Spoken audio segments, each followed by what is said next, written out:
श्रीगणेशाय नमः। अथ श्री हनुमद्रक्षास्तोत्रम्। प्रणम्य श्रीगणेशं च श्रीरामं मारुतिं तथा रक्षामिमां पठेत् प्राज्ञः श्रद्धा भक्तिसमन्वितः। शिरो मे हनुमान् पातु भालं पवननन्दनः। आञ्जनेयो दृशो पातु रामचन्द्रप्रियः श्रुते। घ्राणं पातु महावीरो मुखं लक्ष्मणप्राणदः। जिह्वां मनोजवः पातु कण्ठं पातु जितेन्द्रियः। स्कन्धौ महाबली पातु भुजौ सङ्कटमोचनः। करौ विश्वम्भरः पातु हृदयं सर्वशक्तिमान्।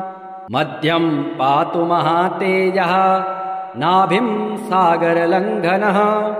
रामदूतः कटे पातु सक्थिनी राक्षसेन्द्रजित्। ऊरू पुच्छबलः पातु भीमगर्वापहारकः। जानुनी श्रीपदः पातु जङ्घे लङ्काप्रदाहकः। पादौ श्रीरामभक्तश्च सूर्यमण्डलभक्षकः। हनुमान् पातु मे कायं मकरध्वजजनमदः। एतां रुद्रबलोपेतां रक्षां यः सुकृते पठेत् स दीर्घायु सुखी पुत्रे बलवान् बुद्धिमान् भवेत्। कपिश्रेष्ठाय सूराय सुग्रीवप्रियमन्त्रिणे जानकी शोकनाशाय आञ्जनेयाय मङ्गलम्। मनोवेगाय उग्राय कालनेमी विदारिणे लक्ष्मणप्राणदात्रे च आञ्जनेयाय मङ्गलम्। महाबलाय शान्ताय दुर्दण्डे बन्धमोचन मैरावणविनाशाय आञ्जनेयाय मङ्गलम्। पर्वतायुधहस्ताय राक्षः कुलविनाशिने श्रीरामपादभक्ताय आञ्जनेयाय मङ्गलम्। विरक्ताय सुशीलाय रुद्रमूर्तिस्वरूपिणे ऋषिभिः सेवितायास्तु आञ्जनेयाय मङ्गलम्। दीर्घबालाय कालाय लङ्कापुरविदारिणे लङ्किणीदर्पनाशाय आञ्जनेयाय मङ्गलम्। नमस्तेऽस्तु ब्रह्मचारिन् नमस्ते वायुनन्दन। नमस्ते गानलोलाय आञ्जनेयाय मङ्गलम्। प्रभवाय सुरेशाय शुभदाय शुभात्मने वायुपुत्राय धीराय आञ्जनेयाय मङ्गलम्। आञ्जनेयाष्टकमिदं यः पठेत् सततं नरः सिद्ध्यन्ति सर्वकार्याणि सर्वशत्रुविनाशनम्। प्रणम्य श्रीगणेशं च श्रीरामं मारुतिं तथा रक्षामिमां पठेत् प्राज्ञः श्रद्धा भक्तिसमन्वितः। शिरो मे हनुमान् पातु भालं पवननन्दनः। आञ्जनेयो दृशो पातु रामचन्द्रप्रियः श्रुते। घ्राणं पातु महावीरो मुखं लक्ष्मणप्राणदः। जिह्वां मनोजवः पातु कण्ठं पातु जितेन्द्रियः। स्कन्धौ महाबली पातु भुजौ सङ्कटमोचनः। करौ विश्वम्भरः पातु हृदयं सर्वशक्तिमान्। मध्यं पातु महातेजः नाभिं सागरलङ्घनः। रामदूतः कटे पातु सक्थिने राक्षसेन्द्रजित् ऊरू पुच्छबलः पातु भीमगर्वापहारकः जानुनी श्रीपदः पातु जङ्घे लङ्काप्रदाहकः पादौ श्रीरामभक्तश्च सूर्यमण्डलभक्षकः हनुमान् पातु मे कायं मकरध्वजजनमदः एतां रुद्रबलोपेतां रक्षां यः सुकृते पठेत् स दीर्घायु सुखी पुत्रे बलवान् बुद्धिमान् भवेत्। कपिश्रेष्ठाय सूराय सुग्रीवप्रियमन्त्रिणे जानकी शोकनाशाय आञ्जनेयाय मङ्गलम् मनोवेगाय उग्राय कालनेमी विदारिणे लक्ष्मणप्राणदात्रे च आञ्जनेयाय मङ्गलम् महाबलाय शान्ताय दुर्दण्डे बन्धमोचन मैरावणविनाशाय आञ्जनेयाय मङ्गलम् पर्वतायुधहस्ताय राक्षः कुलविनाशिने श्रीरामपादभक्ताय आञ्जनेयाय मङ्गलम् विरक्ताय सुशीलाय रुद्रमूर्तिस्वरूपिणे ऋषिभिः सेवितायास्तु आञ्जनेयाय मङ्गलम् दीर्घबालाय कालाय लङ्कापुरविदारिणे लङ्किणीदर्पनाशाय आञ्जनेयाय मङ्गलम् नमस्तेऽस्तु ब्रह्मचारिन् नमस्ते वायुनन्दन नमस्ते गानलोलाय आञ्जनेयाय मङ्गलम् प्रभवाय सुरेशाय शुभदाय शुभात्मने वायुपुत्राय धीराय आञ्जनेयाय मङ्गलम् आञ्जनेयाष्टकमिदं यः पठेत् सततं नरः सिद्ध्यन्ति सर्वकार्याणि सर्वशत्रुविनाशनम्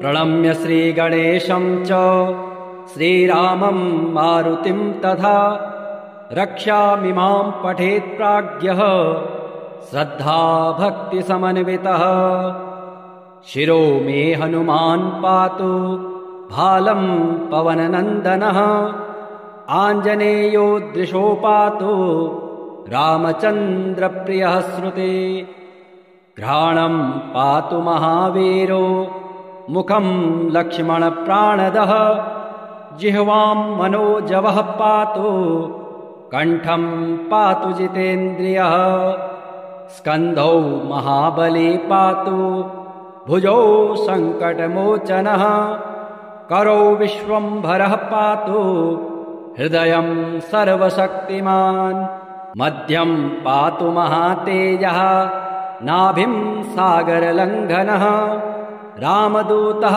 कटे पातु सक्थिने राक्षसेन्द्रजित् ऊरू पुच्छबलः पातु भीमगर्वापहारकः जानुनी श्रीपदः पातु जङ्घे लङ्काप्रदाहकः पादौ श्रीरामभक्तश्च सूर्यमण्डलभक्षकः हनुमान् पातु मे कायं मकरध्वजजनमदः एतां रुद्रबलोपेतां रक्षां यः सुकृते पठेत् स दीर्घायु सुखी पुत्रे बलवान् बुद्धिमान् भवेत्। कपिश्रेष्ठाय सूराय सुग्रीवप्रियमन्त्रिणे जानकी शोकनाशाय आञ्जनेयाय मङ्गलम् मनोवेगाय उग्राय कालनेमी विदारिणे लक्ष्मणप्राणदात्रे च आञ्जनेयाय मङ्गलम्। महाबलाय शान्ताय दुर्दण्डे बन्धमोचन मैरावणविनाशाय आञ्जनेयाय मङ्गलम्। पर्वतायुधहस्ताय राक्षः कुलविनाशिने श्रीरामपादभक्ताय आञ्जनेयाय मङ्गलम्। विरक्ताय सुशीलाय रुद्रमूर्तिस्वरूपिणे ऋषिभिः सेवितायास्तु आञ्जनेयाय मङ्गलम्। दीर्घबालाय कालाय लङ्कापुरविदारिणे लङ्किणीदर्पनाशाय आञ्जनेयाय मङ्गलम्। नमस्तेऽस्तु ब्रह्मचारिन् नमस्ते वायुनन्दन नमस्ते गानलोलाय आञ्जनेयाय मङ्गलम्।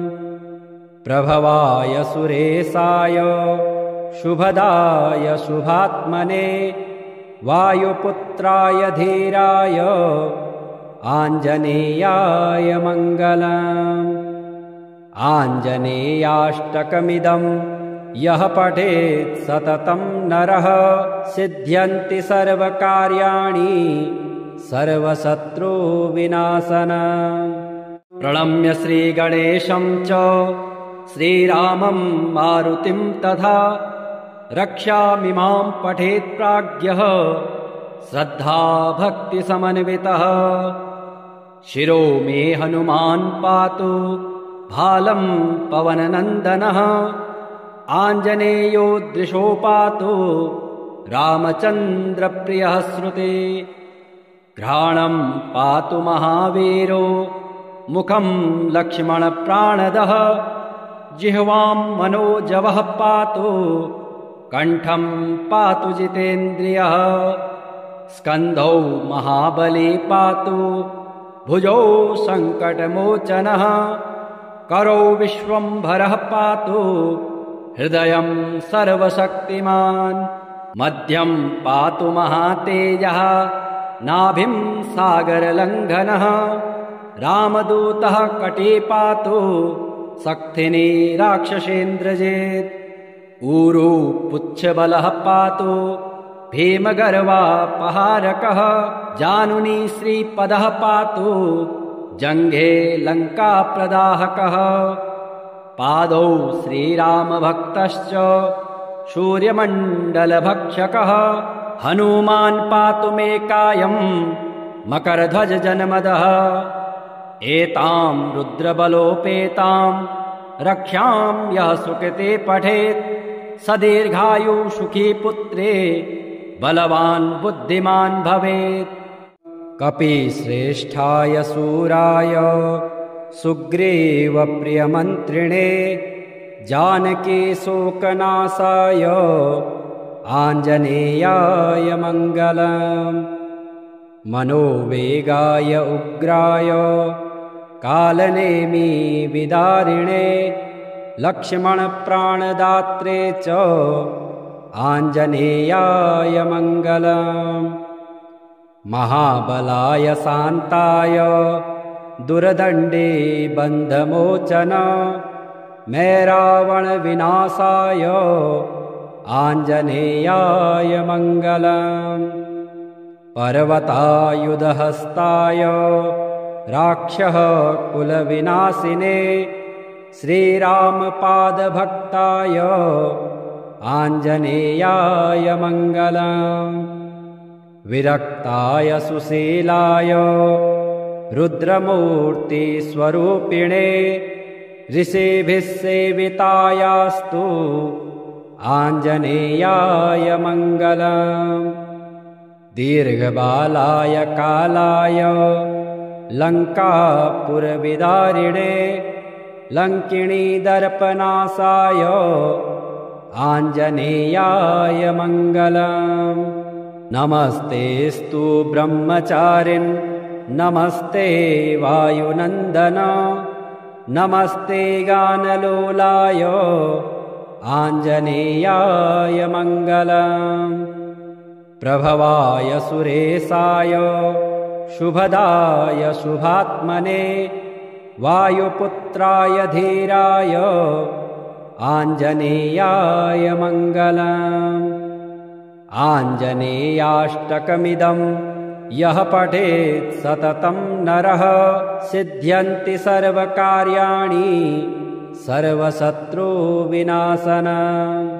प्रणम्य श्रीगणेशं च श्रीरामं मारुतिं तथा रक्षामिमां पठेत् प्राज्ञः श्रद्धा भक्तिसमन्वितः शिरो मे हनुमान् पातु भालं पवननन्दनः आञ्जनेयो दृशो पातु रामचन्द्रप्रियः श्रुते घ्राणं पातु महावीरो मुखं लक्ष्मणप्राणदः जिह्वां मनोजवः पातु कण्ठं पातु जितेन्द्रियः स्कन्धौ महाबली पातु भुजौ सङ्कटमोचनः करौ विश्वम्भरः पातु हृदयं सर्वशक्तिमान् मध्यं पातु महातेजः नाभिं सागरलङ्घनः रामदूतः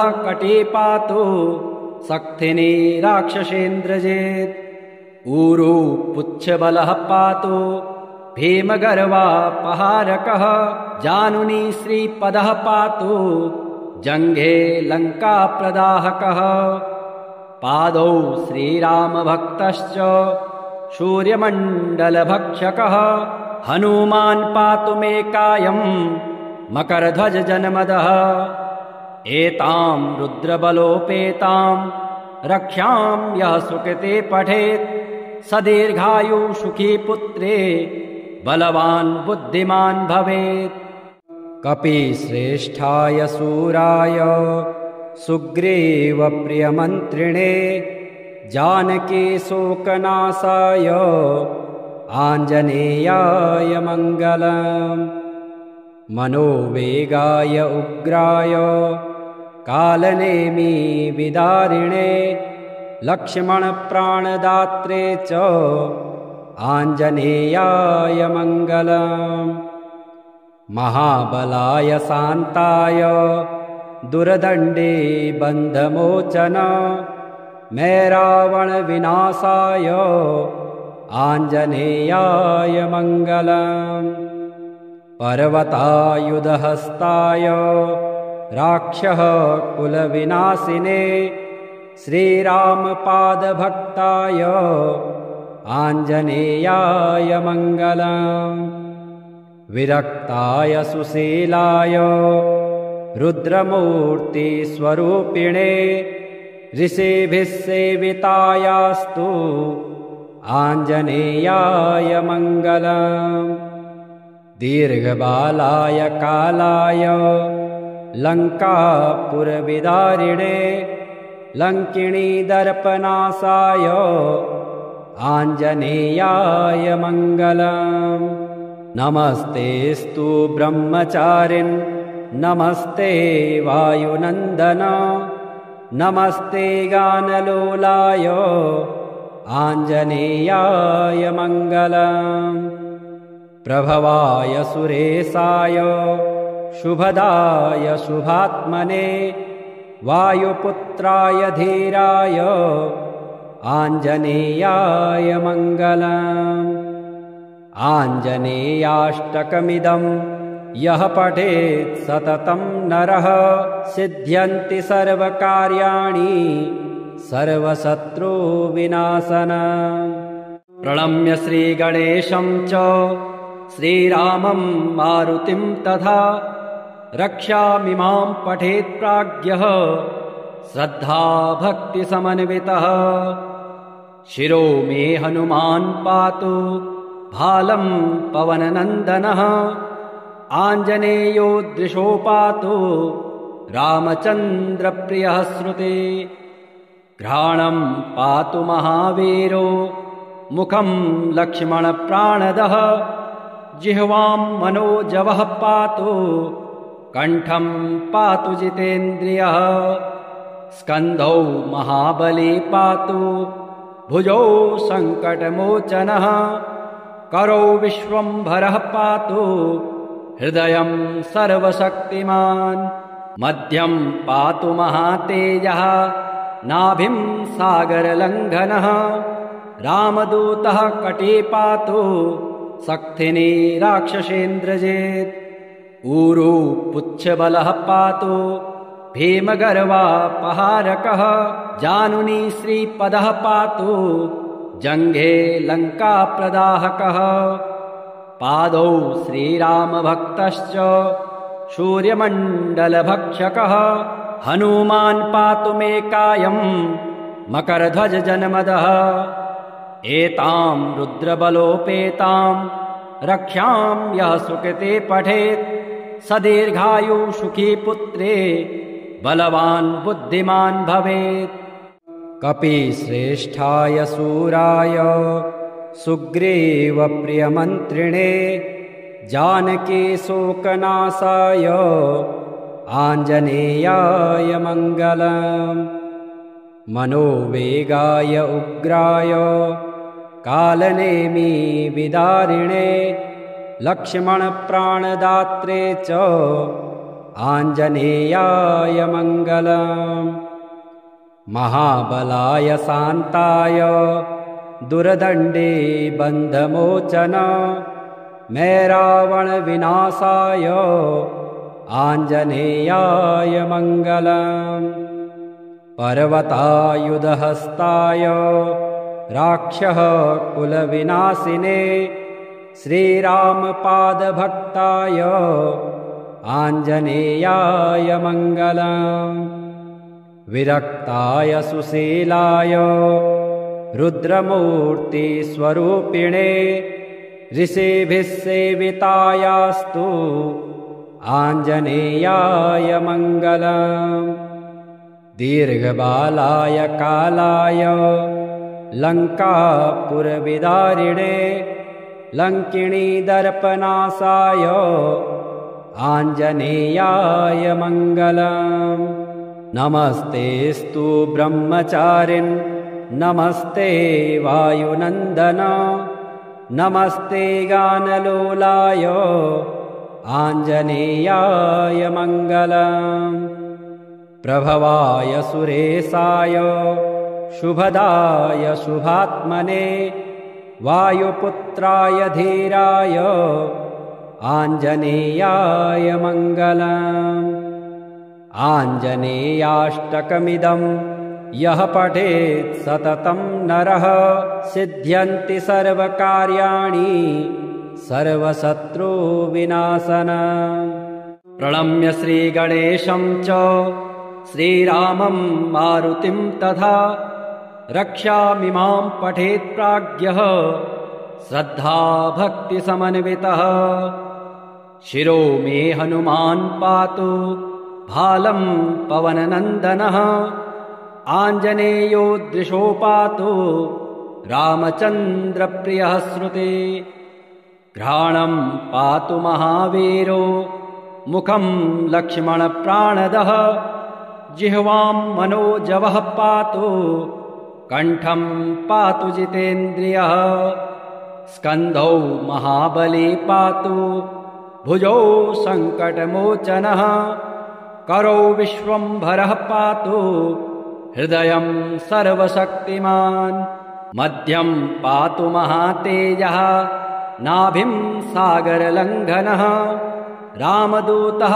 कटे पातु सक्थिनी राक्षसेन्द्रजित् ऊरू पुच्छबलः पातु भीमगर्वापहारकः जानुनी श्रीपदः पातु जङ्घे लङ्काप्रदाहकः पादौ श्रीरामभक्तश्च सूर्यमण्डलभक्षकः हनुमान् पातु मे कायं मकरध्वजजनमदः एतां रुद्रबलोपेतां रक्षां यः सुकृते पठेत् स दीर्घायु सुखी पुत्रे बलवान् बुद्धिमान् भवेत् कपिश्रेष्ठाय सूराय सुग्रीवप्रियमन्त्रिणे जानकी शोकनाशाय आञ्जनेयाय मङ्गलम्। मनोवेगाय उग्राय कालनेमी विदारिणे लक्ष्मणप्राणदात्रे च आञ्जनेयाय मङ्गलम्। महाबलाय शान्ताय दुर्दण्डे बन्धमोचन मैरावणविनाशाय आञ्जनेयाय मङ्गलम्। पर्वतायुधहस्ताय राक्षः कुलविनाशिने श्रीरामपादभक्ताय आञ्जनेयाय मङ्गलम्। विरक्ताय सुशीलाय रुद्रमूर्तिस्वरूपिणे ऋषिभिः सेवितायास्तु आञ्जनेयाय मङ्गलम्। दीर्घबालाय कालाय लङ्कापुरविदारिणे लङ्किणीदर्पनाशाय आञ्जनेयाय मङ्गलम्। नमस्तेऽस्तु ब्रह्मचारिन् नमस्ते वायुनन्दन नमस्ते गानलोलाय आञ्जनेयाय मङ्गलम्। प्रभवाय सुरेशाय शुभदाय शुभात्मने वायुपुत्राय धीराय आञ्जनेयाय मङ्गलम्। आञ्जनेयाष्टकमिदं यः पठेत् सततं नरः सिद्ध्यन्ति सर्वकार्याणि सर्वशत्रुविनाशनम्। प्रणम्य श्रीगणेशं च श्रीरामं मारुतिं तथा रक्षामिमां पठेत् प्राज्ञः श्रद्धाभक्तिसमन्वितः। शिरो मे हनुमान् पातु भालं पवननन्दनः आञ्जनेयो दृशो पातु रामचन्द्रप्रियः श्रुते। घ्राणं पातु महावीरो मुखं लक्ष्मणप्राणदः जिह्वां मनोजवः पातु कण्ठं पातु जितेन्द्रियः। स्कन्धौ महाबली पातु भुजौ सङ्कटमोचनः करौ विश्वम्भरः पातु हृदयं सर्वशक्तिमान्। मध्यं पातु महातेजः नाभिं सागरलङ्घनः रामदूतः कटे पातु सक्थिनी राक्षसेन्द्रजित्। ऊरू पुच्छबलः पातु भीमगर्वापहारकः जानुनी श्रीपदः पातु जङ्घे लङ्काप्रदाहकः। पादौ श्रीरामभक्तश्च सूर्यमण्डलभक्षकः हनुमान् पातु मे कायं मकरध्वजजनमदः। एतां रुद्रबलोपेतां रक्षां यः सुकृते पठेत् स दीर्घायु सुखी पुत्रे बलवान् बुद्धिमान् भवेत्। कपिश्रेष्ठाय सूराय सुग्रीवप्रियमन्त्रिणे जानकी शोकनाशाय आञ्जनेयाय मङ्गलम्। मनोवेगाय उग्राय कालनेमी विदारिणे लक्ष्मणप्राणदात्रे च आञ्जनेयाय मङ्गलम्। महाबलाय शान्ताय दुर्दण्डे बन्धमोचन मैरावणविनाशाय आञ्जनेयाय मङ्गलम्। पर्वतायुधहस्ताय राक्षः कुलविनाशिने श्रीरामपादभक्ताय आञ्जनेयाय मङ्गलम्। विरक्ताय सुशीलाय रुद्रमूर्तिस्वरूपिणे ऋषिभिः सेवितायास्तु आञ्जनेयाय मङ्गलम्। दीर्घबालाय कालाय लङ्कापुरविदारिणे लङ्किणीदर्पनाशाय आञ्जनेयाय मङ्गलम्। नमस्तेऽस्तु ब्रह्मचारिन् नमस्ते वायुनन्दन नमस्ते गानलोलाय आञ्जनेयाय मङ्गलम्। प्रभवाय सुरेशाय शुभदाय शुभात्मने वायुपुत्राय धीराय आञ्जनेयाय मङ्गलम्। आञ्जनेयाष्टकमिदं यः पठेत् सततं नरः सिद्ध्यन्ति सर्वकार्याणि सर्वशत्रुविनाशनम्। प्रणम्य श्रीगणेशं च श्रीरामं मारुतिं तथा रक्षामिमां पठेत् प्राज्ञः श्रद्धा भक्तिसमन्वितः। शिरो मे हनुमान् पातु भालं पवननन्दनः आञ्जनेयो दृशो पातु रामचन्द्रप्रियः श्रुते। घ्राणं पातु महावीरो मुखं लक्ष्मणप्राणदः जिह्वां मनोजवः पातु कण्ठं पातु जितेन्द्रियः। स्कन्धौ महाबली पातु भुजौ सङ्कटमोचनः करौ विश्वम्भरः पातु हृदयं सर्वशक्तिमान्।